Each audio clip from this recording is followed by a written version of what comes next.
Good afternoon. I'm Steve Kennedy, the current incident controller here at Wolseley's today. I'm going to give you an overview of where we are with the operation today. Today we're continuing with our hotspot work up on the hill. We've got all our crews back up there working, and we've got machinery operating up there as well.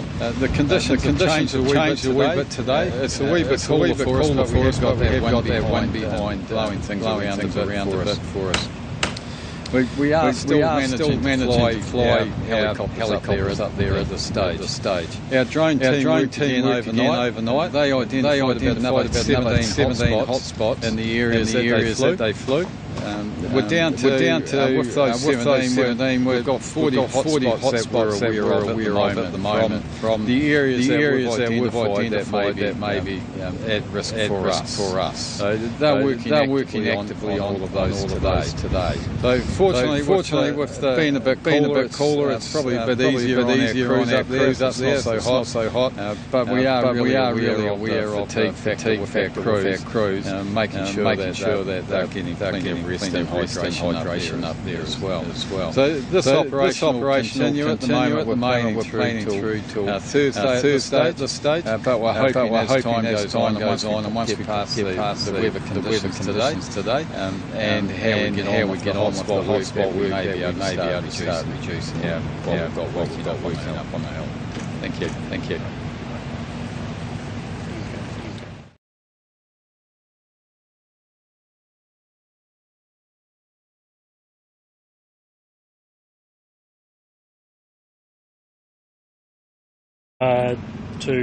Just to remind people that we're still under a state of emergency, and we will do so until we get to the point where it doesn't require the multi-agency effort. We really want to thank the public for the patience and the respect they've given the firefighters here. It's made it a lot easier to get their job done, and it is, having a look at the fire ground, it is a really difficult piece of terrain to work on. Also, for those keen recreational enthusiasts, just a reminder also that we still have the walking tracks and cycling tracks west of Rapaki closed, and if we could, just until further notice, keep an eye on the council website. Thank you. Well, good afternoon everyone. I'm Roy Apley. I'm the Senior Sergeant of Police, Forward Commander for the fire ground today. We've got the privilege of doing reassurance patrols for members of the public living in the vicinity. So far that's been going really well, and our other main job is here just to assist civil defence and fire service with any requests that they might have. Thank you. Just on the weather conditions, at what point will aircraft stop flying? Is there a threshold or a limit that you have? Well, each machine that they're flying is a wee bit different, and the pilots on those machines will make the decision for their particular machine when they get to that threshold. And what are the numbers at the moment for ground crews and aerial crews? We've got around about 120 people on the incident ground. The vast majority of them are firefighters up on the ground, which would be 100 plus, and we've got the support staff down here. We've still got 4 aircraft available for us down here as well. How close did the fire get to the houses in Governor's Bay? Oh, I'm nowhere near them. It jumped the road, but it was contained pretty quickly over that side. Have the volunteers assisting with the fire gone back to work? Some of them, actually I was just talking to one before, he's just left work to come here this afternoon. So they're it's difficult for them, they're trying to balance their work commitments, which with helping the community, which they all love doing, but there's a balance and a limit to how much we can expect from that as well. And what difference has the Army's assistance made to keeping the fire contained? Look, it's probably made a big difference to the energy levels of the people. They come along here, they get their breakfast, so the Army put on a really good breakfast for them this morning. They've got a packed lunch, and when they come down off the hill after a hard day's toil, they'll have dinner ready for them as well before they go home. So they'll feed the crew that are going home, and also they'll feed the crew that are going up for tonight before they start. And is the fire contained? It is contained. So it's contained, but it's not completely out. And can we expect there to be residents being able to go back to their homes and go and needs to be closed within the week? All the residents are in their homes, I understand, apart from one. And when are they likely to be allowed to go back? It won't be today, and that's mainly because of the weather conditions, but we'll evaluate that after that. And given the fact that it's contained, can you explain a bit about why there's still cordon in place? Still cordons? Yeah. Because we're still actively working on the incident ground. We've got our vehicles moving up and down Worsley's Road. You can see there's a lot of vehicles and vehicle movements around here as well, and it's the same up on the Summit Road. So we've got our tankers are having to traverse up and down Dyers Pass Road to get the water from off Dyers Pass Road by the Takahi. You said you've still got about 40 active kind of hotspots in place. Will this affect, say, residents? Any more evacuations, really? No. Like, a lot of the hotspots are actually inside what we call the burnt out area. So even if it came into flame with a lot of them, it's not going to go anywhere because it's already burnt around it. So a lot of the hotspots are it's down underground, and sometimes they don't look like much until they start digging into them. What is the concern today with the weather conditions with the fire? Is there any area of concern, like if the wind picked up, or is there a chance that it could come above ground? What is the issue that you're battling with the wind? Haven't really got any concerns. I'm pretty comfortable with where we are with it. I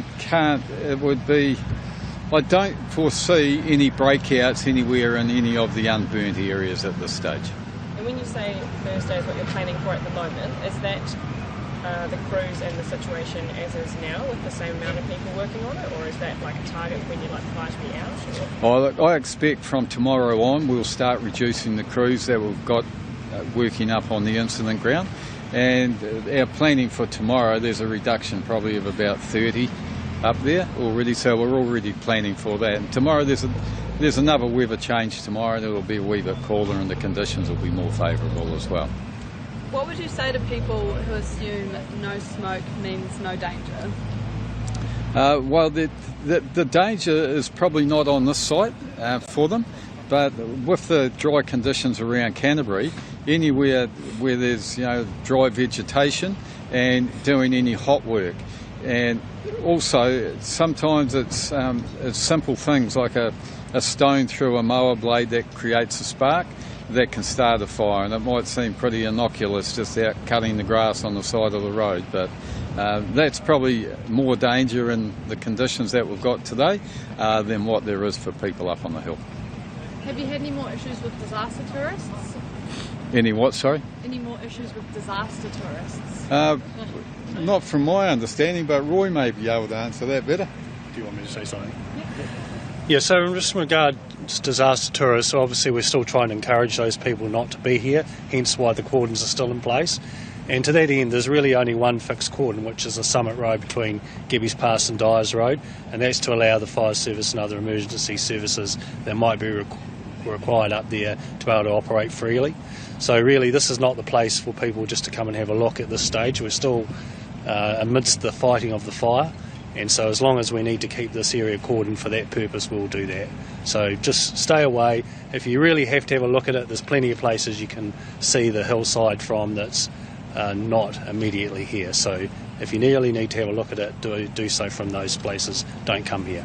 How much longer would you tell people to kind of stay away at this current stage? Well, I don't know for an exact time frame, because it really depends on what happens up the hill, but certainly for the rest of this week we wouldn't want anyone here just to have a look around, hence why the cordons are in place. As soon as the cordons are lifted, when it's safe for everybody to be here, then everyone's free to go about their normal business. Have staff been allowed back to the adventure park without fire and emergency, for lack of a better word, escort, Sorry, I missed the first part of that.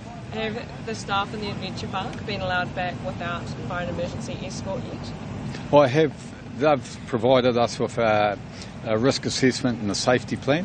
So I have allowed their staff and some of their contractors in to work down in the village, and like the contractors or the builders and that on the building sites behind me, we've got a sign-in process here. So they sign in on the way in and then again sign out on the way out, so we know how many people that we've actually got working in here.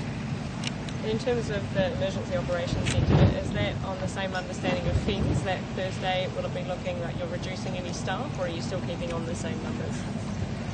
We have less staff than obviously when the incident was in full swing, but we'll be continuing with the EOC until FENS reduce their presence here. So anything we can do to support them, that's what the council's here to do.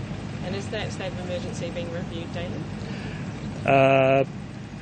It's a topic that comes up daily, but we'll again take our lead from FENS as to when it's going to be safe to do so, and then we'll start to transition to recovery from there. And how many Army staff are here on site providing assistance?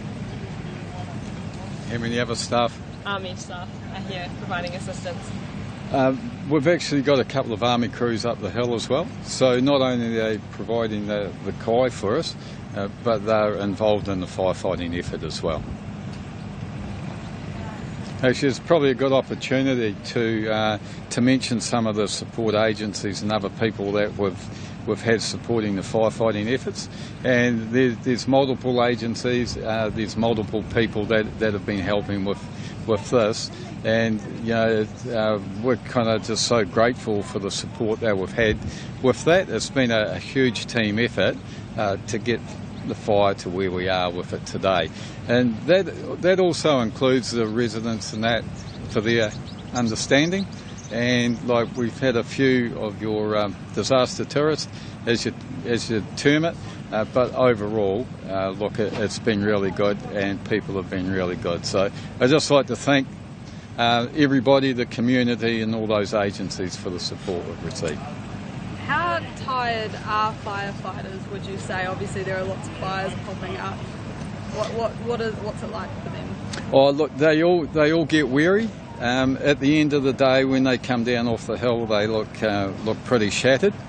But we are making sure that they're keeping check of their own welfare, and we're keeping check of them as well. So they'll only work, so many days in a row, and then they've got to take a couple of days off as well. So it's not a great feeling when the alarm goes off at 4:30 in the morning to come back here. So I feel pretty tired as well, and I haven't been doing a heck of a lot. So.